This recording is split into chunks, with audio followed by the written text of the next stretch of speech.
So I come from an incubator called EcoMerit Technologies that was founded by Jim Dielson, who is sort of one of the godfathers of the wind industry in the US and has put together a collective technology development center around marine renewable energy. So the technology I'm going to talk about today, Seawell, is reverse osmosis water processing, which is a load technology. It's not a generating technology, but it's all part of the same idea of extracting renewable energy from the environment and then being able to use it efficiently kind of in the same environment. So this is part of the idea with Seawell.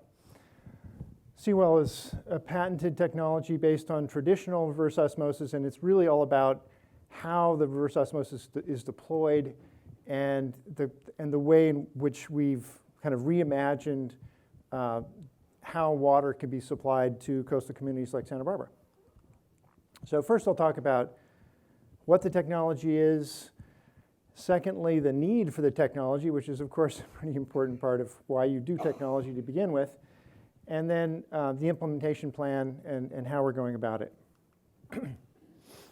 So the first point is, what is the specification for this device? And so these are sort of the parameters that we were designing to when we started the process, that it be a portable system, that it be responsive to a drought crisis, that it be ocean friendly, that it be energy efficient, and that it produce a reduced cost of water, and that it be better than a boat. And the better than a boat part is they already have boats like this, and you can get water delivered or a boat delivered to an area that may need it. But there's a lot of inefficiencies in doing it with a boat. And so I answered that question for myself when I first started working with Jim Dielson, and so therefore I'm deeply involved in going forward with this idea.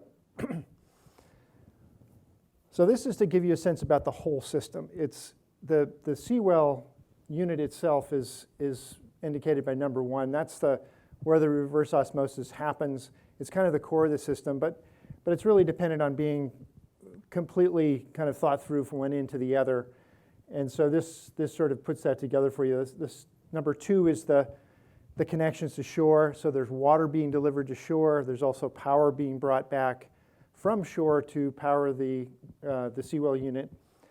Onshore, item 3 there is the water portal. The water portal I'll talk more about as we go along, but it's basically the interface point where the water is received onshore and also where power is being delivered back out from. Then 4 is grid-connected renewable energy. So we're not putting renewable energy out in the water for our first deployment of this. We're buying renewable energy off the grid because we're solving, sort of discrete problems one at a time. And the first one is to produce the water. Secondly, we'll be integrating other renewable technologies in the water. So the 5th point is the municipal water system, which is kind of where the water is delivered. And part of that is actually 6, which is injection wells. The water basins underneath Goleta, for example, there's a big extensive water basin system. Goleta's water basin's deeply discharged right now, so it could use a huge infusion of water. And that's part of what we can do with this technology, is just pump water right into the aquifer. So a little more details about each piece that I've just described. Seawell Buoy is a floating vessel. It's a spar design. It's extremely seaworthy, and it's better than a boat because of the way it's configured. We have vertical arrangement of the reverse osmosis pressure vessels, and it's super efficient space-wise and service-wise, and we can just leave it. We can put it out and then just leave it there. It's moored to the seafloor, so it's stationary. It has seawater intake and brine discharge integrated out there as part of that vessel. It is, of course, has the reverse osmosis equipment. It's receiving water. It's receiving power from shore and sending water to shore. And this particular designs we're working on will produce from between 950 and 3,800 acre feet of water per year. An acre foot being an acre of land with a foot of water on it is an acre foot. So it's quite a bit of water. This is the connection. It's water and power, telecom cable, so it can be operated remotely. And it's roughly between half a mile and 2 miles offshore.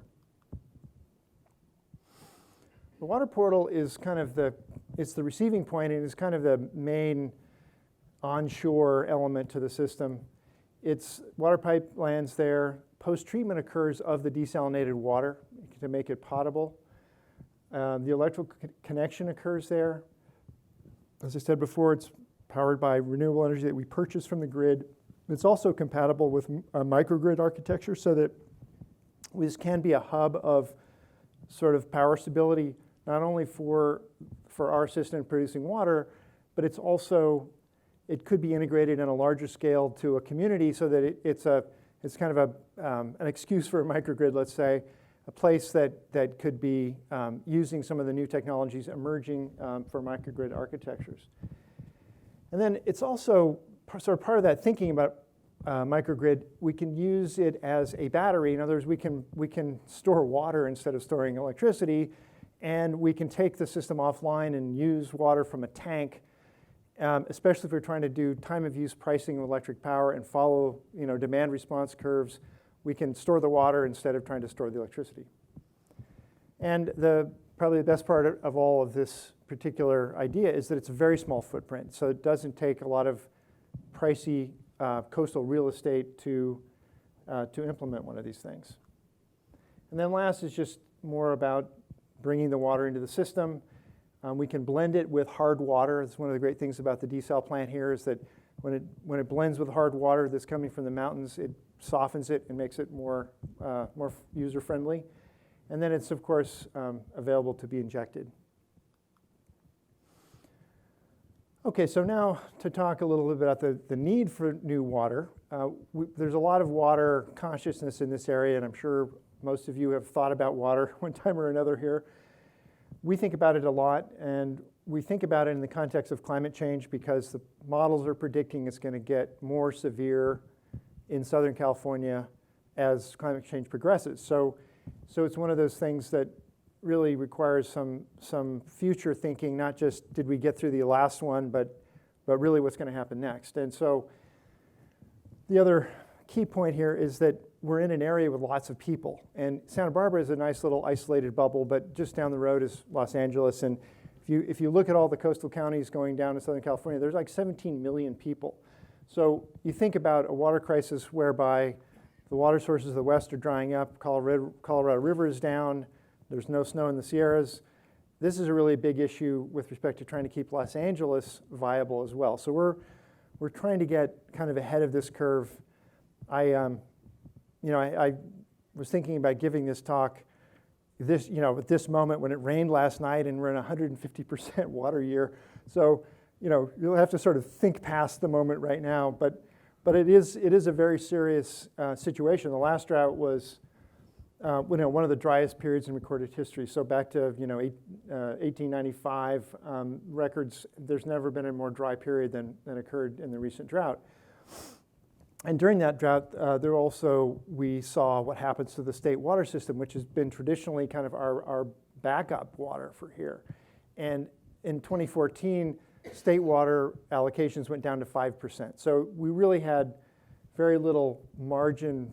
We still had some water basin water that was being pumped out. There's still a little bit of backup, but we were getting kind of on the edge of that as well. So the question is, what if this went on for 2 more years? I mean, we really didn't have the margin to be able to do that. So thinking about icebergs being towed down from Alaska, or, it becomes much more of a drastic situation. The other point about climate change is the snowpack, which is 42% of the water storage in California is in the snowpack.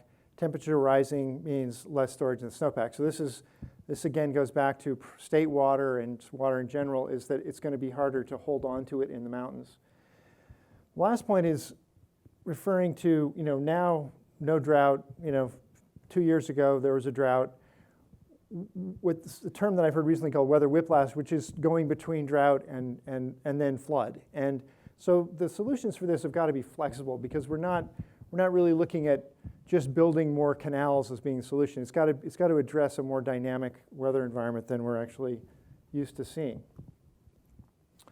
So this is kind of a graphic of how water is used here. Santa Barbara is a nice kind of case study in water use, I think. We get our primary source of waters from ground and surface water. We have reservoirs, and we also have water basins. So all the water districts have, aquifer water storage underneath them to some extent. State water is sort of the second line of defense, which was built back in the 1960s. It's 400 miles to get water from the Sierras to here. So it's a pretty long haul for water, but the infrastructure is there. And then recycled wastewater is something that's been used for landscape watering for quite a while, the purple pipe water, as they call it.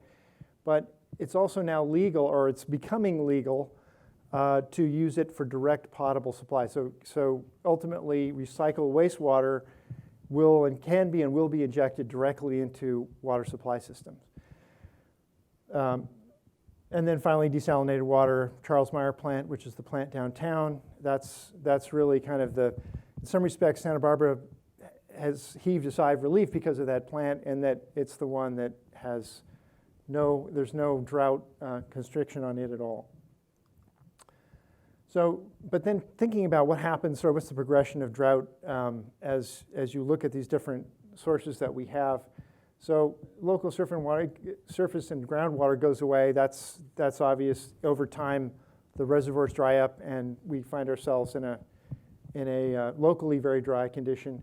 Second thing is, during that, conservation's enacted, and we're very used to conservation here, but we've hit a level called extraordinary conservation. So can we get more conservation out of the system? And my thought is maybe a little more, but we're kind of squeezing the turnip here, and there's just not a lot left to get from conservation, and be able to maintain lifestyles. I mean, if we can all get much more conservative ultimately, but I think we don't really want to get to a point of desperation about water. Then state water goes away, and the main sources of water that come this direction through the canals and from Lake Kachuma, all that water then is gone, which of course is a bad situation. And then the recycled water also goes away, because one of the things that there's a lot of emphasis on recycled water right now, but it requires feed water. So there's a point where recycled water goes away because there isn't enough coming into the system. And in fact, in Carmel, they had this problem in 2016 during the drought, where they had to shut down the recycling program because they didn't have enough water to extract from the wastewater system. So, of course, my final point, desalination, the only reliable source is some kind of a desalination plant, which I will describe further here. So before I get to that, the existing challenges with the system that we have is state water is also, not only is it snowpack constrained, but there's some problems at the front end in the Sacramento Delta, which is where all this water gets drawn into the system. It's having some bad environmental impacts on the Delta. It's causing brine from the sea to be intruding into the aquifer because of all the water that's being pumped out. And so the tunnels project has been proposed to solve all these problems.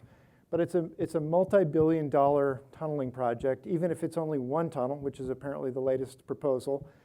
And it won't be complete till 2035. So it's not like we can relax and feel like we're covered now here in Southern California, because in fact, it's going to be a while. And it doesn't bring any more water, it just improves the efficiency of that system. Water reuse is a great idea, improving efficiency of water use. But the problem is that sanitary districts and water districts have been, by design, separate entities that have separate priorities. And so the problem of bringing them together to do reuse projects is you have to break down these barriers that were in place to try to keep them separate. So that's being done, but it's just a lengthy process to get all those priorities lined up so you can have an efficient reuse system. So now to talk about the implementation plan, which, the first point is we would rather not be doing it all. I mean, that we'd rather just deal with the burning carbon problem, not burn it anymore, get the hydrologic cycle back in balance so that it's within boundaries that we can deal with. But unfortunately, we seem to be moving past the point of no impact. I mean, we are creating now visible impact. The jet stream's moving. There's all sorts of new uncertainty in terms of weather patterns. And so we have to start getting ready for unprecedented hydrologic outcomes. And that's the kind of the key driver for us in thinking about this. So what's the least impactful, most economic means to approach this drought scenario that we're dealing with? So we've been thinking about it as an emergency response akin to fire deployment. So we have equipment, delivery infrastructure, and the ability to deploy when needed. So we've got a water portal and subsea piping and a buoy, which all look a lot like fire equipment in some respects. The idea of having these as distributed elements is to be efficient with the use of them as well. So I'll describe a little bit more on the next slide. But we'll have, the plan is we'll have seawell buoys in dry dock waiting to be called upon. And they may be called upon in California, or it may be South Africa, or it may be anywhere in the world. But it's an efficient use of that as a device that's sitting ready to be used. The water portal itself is not part of the Seawell LLC company. It has its own entity that we call the Water Portal Project, which is a nonprofit, and the idea is to build public infrastructure. And so that we'll be seeking state and private grant support to bring water portals online. And we will also try to work with state permitting agencies to develop a programmatic environmental and permitting process that allows us to cookie cutter that from site to site and not have to start from scratch every time we have to get a permit, because California, it's a very daunting thing to get a permit in the ocean.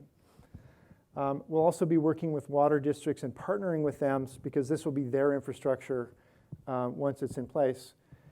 The key point here is water is the cost. I mean, the cost of a water portal is going to be less than 5% of a desal plant. So this is putting the fire hydrant in place, but not putting a fire truck on every corner. We just put this infrastructure in place so that it's there and available as communities need it.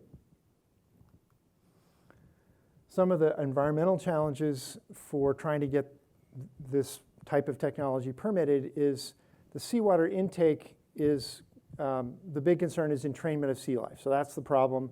The solution is, from our kind of, without going into details, it's basically to increase the area of the intake so that the velocities of the water that's coming in is very, very low. So there's very little, that sea life is not going to, anything that can move is going to move away from the intake. It's more like a beach intake or subsea intake that just percolates in, as opposed to drawing in volumes of water and then having that impact on sea life. The outfall is another part of this. What happens when we produce desalinated water is we produce brine at the same time, and the brine is twice as salty as seawater. So it's not innately toxic, but at that concentration, most fish don't want to, can't live in it. So you have to diffuse it as fast as you can. And so we're high in the water column. We're designing this to avoid being a point source in the water column, so it's going to be diffused laterally, and it also descends because brine is heavier than seawater. And so there's an innate kind of diffusion that happens as it's settling down through the water column. But we're still in the process of designing what that diffuser looks like. So we brought in a team of crack UCSB engineering students to help us think about the problem of brine movement within seawater, and to fundamentally get the mechanics of brine movement and diffusion, so that as we design the diffuser, we're really completely clear on the mechanics, and we can actually then create a model. And these guys have created a COMSOL model that will essentially replicate the natural behavior of brine in seawater. So what these guys have done is they've done some tank testing, and this is a picture of a vertical tank with a droplet of water in it that has, essentially from the side it looks like a line. The top, it's a donut shape. That's what the droplet naturally forms as it's descending, as it turns into a donut. And then it starts to diffuse as it descends further, and before it gets to the bottom, it's now diffused to be within an acceptable level of salinity that is considered non-toxic. So even without introducing currents or other forms of mixing, just the most passive possible way of doing this, it looks like the gravitational aspect is going to have a huge beneficial impact on diffusing. Okay, so energy efficiency, need to talk about that. Obviously, here at the Institute, we can't avoid a few comments about energy efficiency. So desalination with reverse osmosis has traditionally been an energy-intensive process, and we know that going in. We don't like that aspect of what we're doing, but it is an opportunity also for improvements. And so one of the things that's happened in the past 10 or 15 years was the advent of pressure recovery devices that take the brine stream and basically extract the pressure from the brine stream and recycle that as pressure on the intake side, so that it's actually improved the energy efficiency by 40%. So we're talking about high pressure, 1,000 psi input to the pressure vessels, and part of that pressure then gets recycled so that the pumps are relieved and there's much, there's a big improvement in the efficiency. So that was a big breakthrough. Part of the efficiency of our system is that we're only pumping half the volume of water to shore. We do the processing out in the ocean, and then we pump just the permeate, which is the desalinated water, to shore. And we also don't have to pump brine back out from shore, back out into the ocean. So it's all done locally, so we don't have a lot of water movement that we have to pay for with energy. And then I guess the third point there was that we're also going to make this a demand response friendly system so that we can curtail the operation of the system as needed and be a demand response entity as far as the utility is concerned, so that it's really a friendly load in all respects.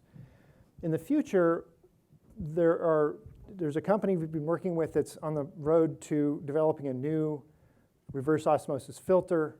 This filter, once it's done, and it's going to be a few years out, but they've demonstrated in the lab now, it's going to take the 1,000 psi pressure requirement down to something like 10 psi. So it's going to completely change the energy use requirement. There's still going to be a need for pumping and for pre-filtration, and there's fouling issues. There's lots of things that have to be figured out. But the possibility of taking the 1,000 psi down to, even to 500 or 100 psi seems very doable, if not even down to 10 psi. So that's coming, and our architecture is very amenable to adapting to that type of new technology.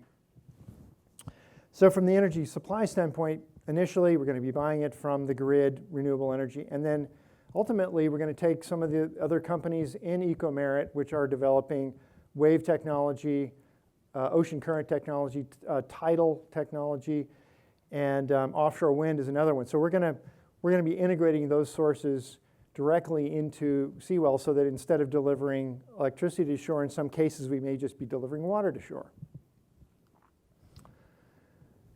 Some of the advantages of this kind of architecture is there's no dedicated desal plant sitting on the shore idle, which is the problem. Like right now, Charles Meyer is sitting there. It's great. I got a flyer from the city of Santa Barbara saying, great, we're using Charles Meyer plant to inject into our water basins, which need to be recharged. So they're using it.